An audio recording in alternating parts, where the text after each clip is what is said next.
राम नाम की साधना के पथ पर आगे बढ़ते हुए साधकों के हृदय में प्रारंभिक अवस्था में कई प्रश्न, कई संशय, कई शंकाएं, कई दुविधाएं और कई प्रकार की बाधाएं पग पग पर सामना करने को मिलती है।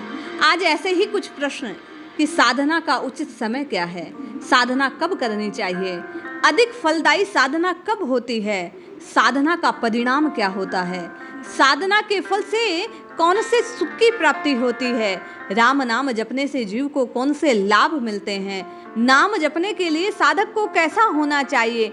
कई प्रश्न और प्रश्नों का समाधान एक महात्मा की कृपा प्रसाद से प्राप्त करने का प्रयास करते हैं। साधकों के प्रश्नों पर एक महात्मा ने, एक नामनिष्ठ ने जो बातें कही, जो अपनी साधना के अनुभव को साझा किया, उसे श्रवण करते हैं। यह अंश कल्याण पत्रिका के एक लेख पर आधारित है।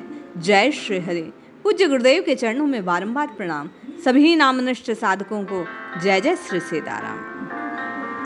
अक्सर साधक में जीवन की ऐसी प्रतीति नहीं होती कि अमुक समय तो साधन का और अमुक समय साधन नहीं करने का, अमुक कृपा या प्रवृत्ति तो साधन है और अमुक नहीं।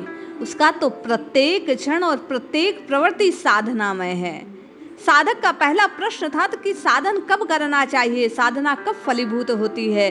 तो महात्मा ने बतलाया कि जीवन का प्रत्येक क्षण, हर एक पल जब साधनमय हो जाता है तभी साधना फलदायी होती है। जिसकी समझ में सब कुछ भगवान है, उसका अपना तो केवल मात्र एक भगवान के सिवा कुछ है नहीं, फिर उसकी कोई प्रवृत्ति भगवान की सेवा से भिन्न हो सकती नहीं।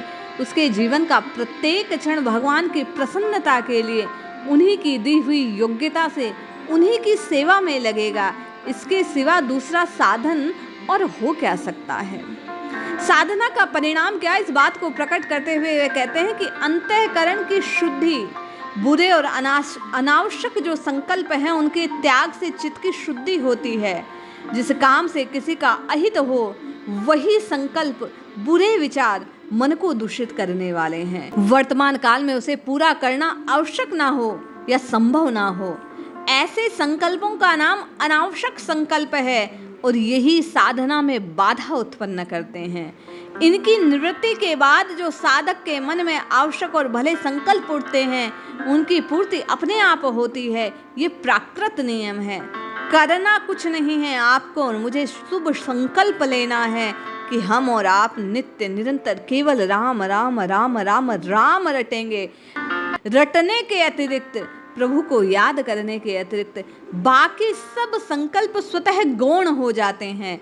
भले संकल्प उनको कहते हैं जिनमें किसी का हित हो, प्रसन्नता हो, और जीवन में सबसे बड़ी प्रसन्नता और हित इसी बात में है कि हम आप नाम रटें और दूसरे को नाम जपने की प्रेरणा दें। जब कभी साधक को ऐसा प्रतीत होता हो कि मेरे आवश्यक और शुभ संकल्पों की पूर्ति नहीं हो रही, तो उस समय मन में किसी प्रकार की खिन्नता या निराशा का स्थान नहीं होना चाहिए।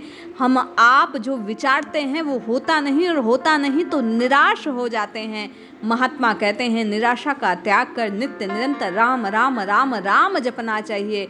अंतःकरण परम शुद्धि को प्राप्त होगा, संकल्प स्वतः सिद्ध हो जाएंगे। चित्त शुद्ध होने से निर्विकल्प स्थिति और संदेह रहित बोध होता है। उस समय साधक के जीवन में सब प्रकार के दुखों की निवृत्ति, स्वाधीनता, सामर्थ्य का अनुभव होता है, परंतु उससे होने वाले सुख से साधन को संतुष्ट नहीं हो सकता। हम आप सत्संग में ये बात बारंबार श्रवण करते हैं कि साधक को अपनी निर्बलता का और प्रभु की महिमा का ज्ञान होना चाहिए, भगवान में प्रेम और विश्वास बढ़ना चाहिए। पर आप और मैं जिज्ञासा रखते हैं कि साधन की निर्बलता क्या है, भगवान की महिमा क्या है और इसे कैसे समझा जाए। परम पूज्य महात्मा कहते हैं कि मनुष्य की सबसे बड़ी दुर्बलता, निर्बलता यही है कि उसको बुरा समझता है, किए बिना रह नहीं सकता, दूसरे की निंदा करता है, जिसे उचित समझता है उसे करता रहता है। भगवान में जो सुचारू रूप से कर्म करने के लिए क्रिया शक्ति, विवेक शक्ति दी, उसका सदुपयोग ना कर दुरुपयोग करते हैं। हम आप जानते हैं कि अधिकाधिक नाम जपना चाहिए, किंतु फिर भी महात्मा कहते हैं कि नाम को त्याग कर, जिह्वा से राम राम राम सुमिरन को छोड़कर हम आप अन्य क्रियाओं में अधिक व्यस्त रहते हैं। यही बात आपकी और मेरी दुर्बलता है, निर्बलता है। हमको प्रभु के समर्पित हो अधिकाधिक नाम जपना चाहिए। नाम के महत्व को जानकर, नाम के प्रसाद को जानकर, नाम के प्रभाव को जानकर जब राम राम राम राम जिह्वा से गाया जाएगा, जपा जाएगा, तो महिमा स्वतः जानी जाएगी। और वही महिमा आपके और मेरे हृदय में भगवान के प्रति विश्वास को, श्रद्धा को, समर्पण को और अधिक प्रगाढ़ बनाएगी। इस रहस्य को समझकर महात्मा कहते हैं कि साधक भगवान से उनके द्वारा प्रदत्त शक्ति का सदुपयोग कर बलपूर्वक निरंतर प्रार्थना करें कि हे नाथ, मैं आपका हूँ, आप मेरे हैं, ये जानता हूँ, फिर भी बार बार पथ से भ्रष्ट हो जाता हूँ। आप ही कृपा करें जिससे मैं इस सत्य को सतत याद रख पाऊँ। जो साधक भगवान को अपना लेते हैं, उनसे प्रेम करना चाहते हैं, वह पतित है, महान दुराचारी है या सदाचारी, वर्ण से नीच है, ऊंचा है, कैसा भी है, उसके द्वारा वचन से स्वीकार की गई ये बात उसके सब दोषों को दूर कर देती है। महात्मा कहते हैं भगवान की इस महिमा को समझने वाला साधक उन पर अपने को न्योछावर कर देने के सिवा कुछ और कर ही नहीं सकता। मन की दशा का भली भांति निरीक्षण करना हम आप कलयुगी जीवों के हाथ की बात नहीं। इसलिए मन की परवाह को छोड़कर महात्मा कहते हैं नित्य निरंतर गुरुजनों और शास्त्रों द्वारा सुनकर जो ज्ञान प्राप्त किया कि कलयुग में केवल और केवल नाम की महिमा है, नाम की शक्ति है, जो दोषों को दूर कर, सद्गुणों को प्रदान कर, भावों को पुष्ट कर भगवान की प्राप्ति को सुलभ कर सकती है। अपने समूल नाश को आप और मैं अपने हाथों से नष्ट कर सकते हैं।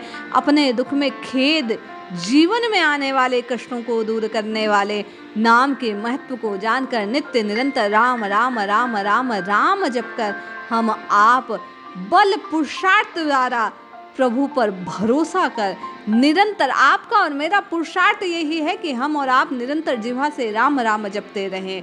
विचार मार्ग में विश्वास रखने वाला साधक विचार के द्वारा अपने लक्ष्य की ओर बढ़ सकता है। हम आप भगवत कृपा का अनुभव कर निरंतर उस पथ को प्राप्त कर सकते हैं। भगवत कृपा का अनुभव साधक को हो जाए तो कृपा पूर्ण होने पर विश्वास स्वतः हो जाता है। हर समय एक परिस्थिति उसकी कृपा की बाट जोहता रहने वाला साधक निश्चय ही संपूर्ण शरणागति को प्राप्त कर भगवान की कृपा को प्राप्त कर लेता है। हम आप पर, प्रत्येक जीव पर प्रभु की पूर्ण कृपा है। इसीलिए हम आप प्रभु के यशगान को श्रवण कर रहे हैं, कथाओं को सुन रहे हैं, नाम को गा रहे हैं। इसलिए जपिए, रटिए, पुकारिए, निश्चित लाभ होगा। मन की परवाह छोड़ केवल और केवल जिह्वा से प्रथम नाम जपना आरंभ कीजिए। दोष दूर होंगे, निश्चय प्रभु प्रेम की प्राप्ति होगी। जय श्री हरि।